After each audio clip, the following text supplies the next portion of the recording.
Salut tout le monde et bienvenue sur notre chaîne. Aujourd'hui, on plonge dans une question qui a fasciné, troublé et inspiré l'humanité depuis des millénaires. Si l'univers a créé la Terre, alors qui ou quoi a créé l'univers? C'est une question vertigineuse qui nous pousse aux limites de notre compréhension. On va explorer ensemble différentes pistes de réflexion, des plus spirituelles aux plus scientifiques. Alors, installez-vous confortablement, ouvrez grand votre esprit et partons à la découverte de ce mystère ultime. Commençons par le commencement, ou plutôt avant le commencement. La question même, qui a créé l'univers, suppose qu'il y a eu une création, un instant zéro et un créateur. C'est une idée très ancrée dans notre psychologie. En tant qu'êtres humains, on vit dans un monde de cause à effet. Si je vois une montre, je sais qu'il y a un horloger. Si je vois une peinture, je sais qu'il y a un peintre. Notre cerveau est câblé pour chercher des schémas, des intentions, des agents derrière les événements. C'est un mécanisme de survie. Appliquer cette logique à l'univers lui-même est donc une démarche très naturelle pour notre esprit. Psychologiquement, l'idée d'un univers sans créateur surgit du néant pour aucune raison peut être angoissante. Ça nous confronte à l'absurde, au vide. À l'inverse, imaginez un créateur. Une force intentionnelle donne un sens, un but, une direction à l'existence. Ça rassure. Ça met de l'ordre dans le chaos apparent du cosmos et ça nous donne une place dans ce grand schéma. Cette quête de sens nous amène directement à la philosophie. Les philosophes se débattent avec cette question depuis l'Antiquité. Platon, par exemple, parlait d'un démiurge, un artisan divin qui aurait façonné le monde à partir d'une matière préexistante en s'inspirant de formes parfaites. Aristote, lui, a développé le concept du premier moteur immobile. Pour lui, toute chose en mouvement est mise en mouvement par une autre. Si on remonte la chaîne des causes, on doit arriver à une première cause, qui, elle, n'est causée par rien d'autre. Une cause première qui est pure énergie, pure pensée, et qui met tout le reste en branle sans être elle-même en mouvement. C'est une idée qui a eu une influence colossale sur la pensée occidentale, mais d'autres philosophes, comme David Hume, ont critiqué cette analogie. Pour Hume, on ne peut pas comparer l'univers à une machine ou une maison. L'univers est unique, on n'a pas d'autres univers avec lesquels le comparer pour en déduire les règles de sa fabrication. Appliquer nos petites logiques terrestres à l'ensemble du cosmos est peut-être une erreur fondamentale. La question n'est alors plus qui a créé l'univers, mais plutôt l'univers a-t-il même eu besoin d'être créé? Ensuite, il y a les religions, qui apportent bien sûr leurs propres réponses. Pour les grandes religions monothéistes comme le judaïsme, le christianisme et l'islam, la réponse est claire. C'est Dieu, un Dieu unique, tout-puissant, éternel et transcendant, qui a créé l'univers ex nihilo, c'est-à-dire à partir de rien.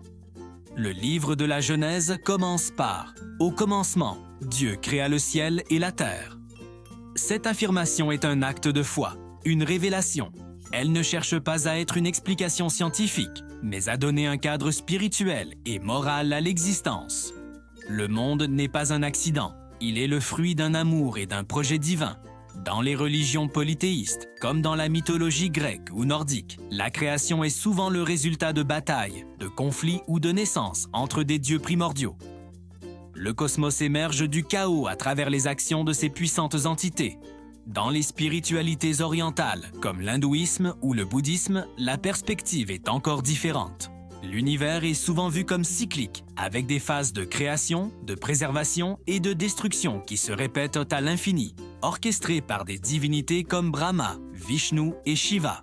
Le concept de créateur est moins celui d'un artisan extérieur que d'un principe fondamental dont l'univers est une manifestation, une sorte de rêve ou de jeu divin. Au-delà des religions institutionnalisées, il y a aussi les courants ésotériques et mystiques. Pour beaucoup de ces traditions, l'univers n'a pas été créé par une entité séparée, mais il est plutôt une émanation, une projection de la conscience primordiale, de la source, du tout. L'idée est que la conscience est la chose fondamentale qui existe, et que la matière, l'énergie, l'espace et le temps en sont des expressions.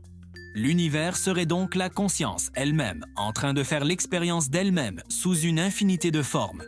Dans cette vision, Dieu n'est pas un vieil homme barbu dans le ciel, mais l'océan de conscience dont nous sommes tous des vagues. Nous ne sommes pas créés par la source, nous sommes la source. La création n'est pas un événement passé, mais un processus continu qui se déroule à chaque instant. qui a créé l'univers devient alors « Qui suis-je » La réponse se trouverait à l'intérieur, par l'introspection et l'éveil spirituel, en réalisant notre unité fondamentale avec le cosmos. C'est une vision très poétique et très puissante qui change complètement notre rapport au monde. Et enfin, que nous dit la science? La science moderne, avec la cosmologie et la physique quantique, a complètement révolutionné notre compréhension de l'origine de l'univers. Le modèle dominant aujourd'hui est celui du Big Bang. Il y a environ 13,8 milliards d'années, tout l'univers observable, toute la matière, toute l'énergie était concentrée en un point infiniment petit, chaud et dense, qu'on appelle une singularité. Puis, pour une raison qu'on ignore encore, cette singularité a connu une expansion fulgurante. Ce n'est pas une explosion dans l'espace, mais une expansion de l'espace lui-même.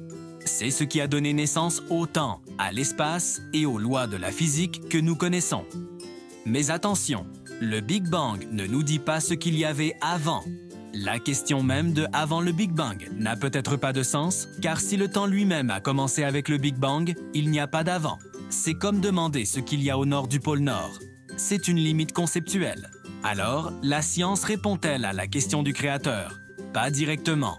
La science décrit le comment, le processus. Elle ne se prononce pas sur le pourquoi ou le qui. Certains scientifiques sont croyants et voient dans la hache, dans la finesse des lois de la physique, la signature d'un grand architecte. D'autres, comme Stephen Hawking, ont avancé que les lois de la physique, comme la gravité, auraient pu suffire à créer l'univers à partir de rien. La physique quantique nous apprend en effet que des particules peuvent apparaître et disparaître spontanément du vide. L'univers lui-même pourrait être une fluctuation quantique à grande échelle. C'est une idée déroutante. L'univers aurait pu se créer lui-même. Il y a aussi des théories encore plus folles, comme celle du multivers, qui suggère que notre univers ne serait qu'une bulle parmi une infinité d'autres univers, chacun avec ses propres lois physiques. Dans ce cas, l'existence de notre univers, avec ses conditions si propices à la vie, ne serait plus un miracle, mais une simple probabilité statistique. Alors, au final, qui a créé l'univers? Comme vous le voyez, il n'y a pas une seule réponse, mais une multitude de perspectives fascinantes.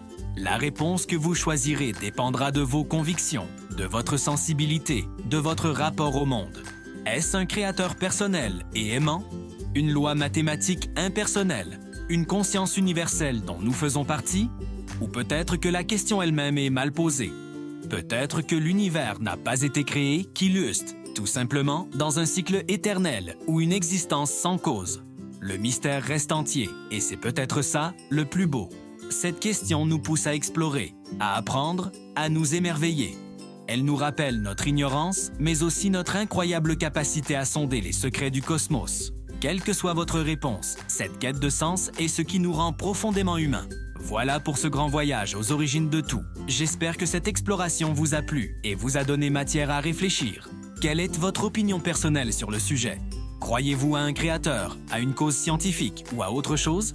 Dites-le moi dans les commentaires. J'ai hâte de lire vos réflexions et d'en discuter avec vous. C'est un sujet tellement passionnant. Si vous avez aimé cette vidéo, n'oubliez pas de laisser un pouce bleu, ça aide énormément la chaîne. Et surtout, abonnez-vous pour ne pas manquer nos prochaines explorations des grands mystères de la science et de la philosophie. Merci d'avoir regardé jusqu'au bout et je vous dis à très bientôt pour une nouvelle vidéo. Prenez soin de vous.